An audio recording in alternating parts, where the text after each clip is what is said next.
15e prélude de Chopin. Ami, quand l'instrument devient voix, quand il vibre, lorsque sur lui tes doigts prennent leur vol léger, de mon être je sens tressaillir chaque fibre, et le monde réel me devient étranger. Alors, par le torrent de ces ondes sonores, qui, de la tête aux pieds, m'ont tout enveloppé, je me vois transporté sous les frais sycomores, de quelques coins charmants du vallon de Tempé. Elles sont mes sens d'une douceur si grande qu'il me semble voir fuir le spleen, cruel moqueur. Que cette douceur surnaturelle rende, et le calme à mon âme et la paix à mon cœur. C'est, dirait le croyant, une chanson divine, un chœur de séraphins, écho du paradis, qui traverse l'espace afin que l'on devine quels seront les bonheurs refusés aux maudits. Mais bientôt à ce chant aussi doux que la joie, succède un air plaintif, entrecoupé d'un glas.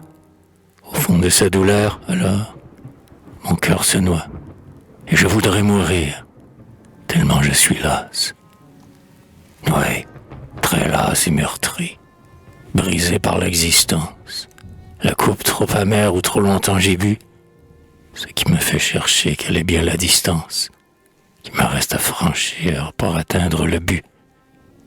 Aussi je me complais dans la triste harmonie où Chopin frissonnant a noté les affres, les tourments d'un homme à l'agonie, qui, lui, craint ce sommeil fait de l'éternité.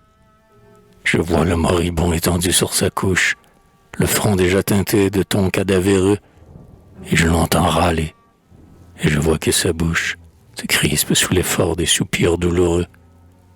Dans son âme, l'espérance, on croirait que tu passes, que le mal a cessé de torturer sa chair, quand l'accompagnement terrifiant des basses s'apaise pour laisser entendre un plus doux air.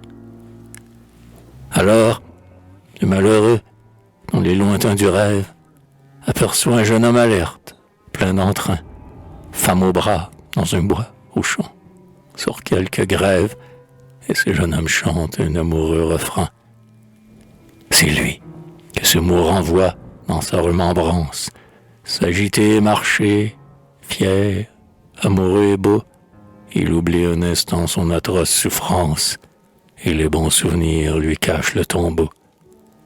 Mais, hélas, de nouveau le sinistre glas teinte, le mourant est saisi par des frissons plus froids. La musique s'étue, et la vie est éteinte, avec les longs sanglots, les plaintes, les effrois. Eh bien, lorsque j'entends cette sombre musique, je me fais à l'idée affreuse de la mort. Je n'éprouve plus qu'une douleur physique qui me racle les nerfs, les déchire, les tord. Quand pour moi sonnera l'heure, que rien n'élude, d'aller moisir entre des planches de sapin, je veux entendre, ami, le terrible prélude, ce chant de mort noté par l'immortel Chopin.